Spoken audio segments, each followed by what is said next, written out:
So breaking right now, officials confirming that Dan Matjila will testify at the PIC Inquiry. You'll know that he is the former CEO of the Public Investment Corporation, the PIC managing hundreds of millions of rand in taxpayers' money.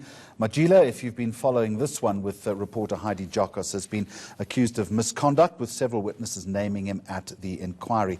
Heidi, good afternoon to you. So first of all, was he forced or did he come forward of his own volition? We will only find that out on Monday, given the fact that the evidence leader, Advocate Yanni Luba, always informs the Commission if a witness has been subpoenaed or if they've come to testify willingly. But given the fact that he's been so heavily implicated throughout this Commission of Inquiry, I think every single person that's testified, it's about over 80 witnesses, have mentioned his name. And I think it's time for him to actually give his version of events and explain what actually went wrong at the PIC, given the fact that it is the largest asset manager on the African continent.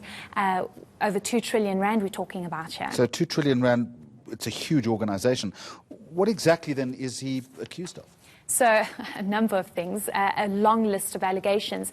But basically, what's very important to note is the fact that he's been accused of pushing certain investments. So one specifically being the AO Technology Solutions deal, where the PIC invested 4.3 billion rand into that company. It's alleged from what we've been hearing throughout this commission that the only reason why that deal actually went through was because he had a very close friendship with Iqbal Survey, who's the majority shareholder in AO Technology.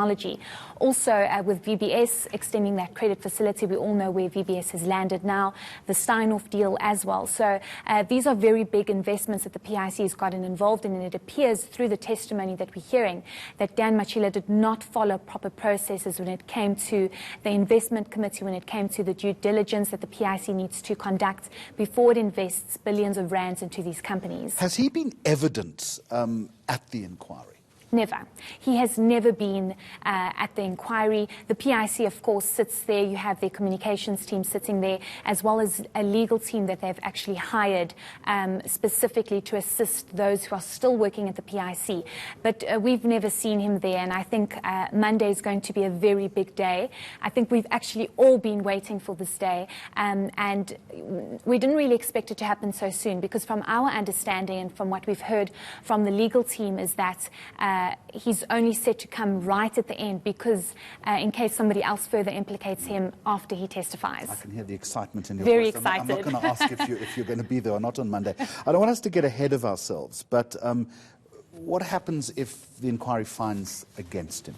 How would that play out? That is a big question, and also given the fact that the evidence that comes out of this specific inquiry and the reports and the recommendations from Judge Lex Mpati, this cannot be used against him in a court of law unless somebody else takes this case further and presents it in a court, and a court then decides. So one wonders what's the actual point sometimes, but one will just have to wait and see what he says and his version of events, and whether he thinks he's guilty or not. This is a reporter, by the way, that has been on the story night and day for the past couple of months.